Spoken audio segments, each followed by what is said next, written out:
Wow, what a way to curry favor with the judge. In Australia, a man is on trial for terrorism charges, and his case got off to a rocky start even before the first piece of evidence was submitted, thanks to the accused terrorist's wife being ejected from the courtroom.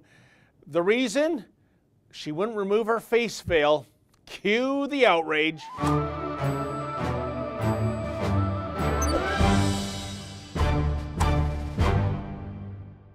Well, kudos to Aussie Judge Christopher Beale for drawing a line in the sand regarding face masks in his courtroom. Namely, if you want your case to be heard in Beale's courtroom, you'd best make your face visible or take a seat outside.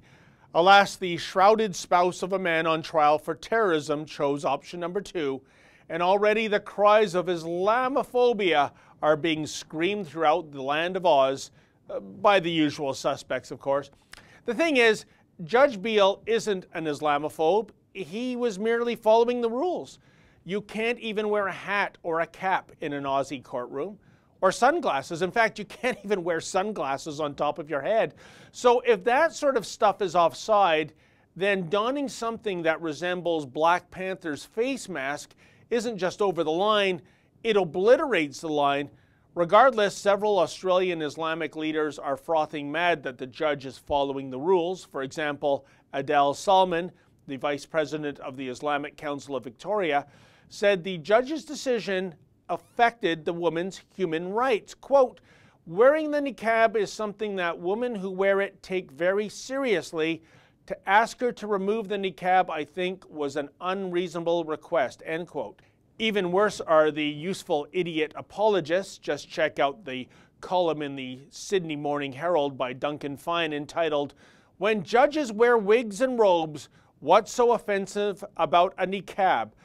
Yes, good old leftist moral equivalence. It is we who have it wrong in the West, whereas those subscribing to fundamentalist Islam are beacons of light and reason. So let us have the tail wag the dog in the name of cultural sensitivity, all of which goes to prove that those jurisdictions that are enacting burqa bans are indeed on the right track in terms of standing up to this sort of Sharia creep.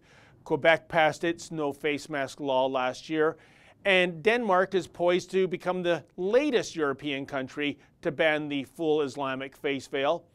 Regarding the burqa and the niqab, Danish Justice Minister Søren Pape Poulsen stated, quote, "It is incompatible with the values in Danish society and disrespectful to the community to keep one's face hidden when meeting each other in public spaces," end quote. Oh, if only we could hear such words emanating from our Prime Minister. That would make for the best speech in people kind. Still, what makes the Australian courtroom controversy that much more disturbing is that the rules regarding headwear and even anything that remotely conceals the face, such as sunglasses, have always been in place. These rules target Outback Jack just as much as they do face mask Fatima. So why is it that we must reinvent the wheel? Why must we show so-called reasonable accommodation to those who have no intention to obey the rules of the Western democracies they reside in, including a woman who's the wife of a man that stands accused of terrorism in the name of Allah? For the Rebel.media, I'm David the Menzoid Menzies. Hey folks, if you like that commentary, please consider becoming a premium subscriber and never miss another Rebel video.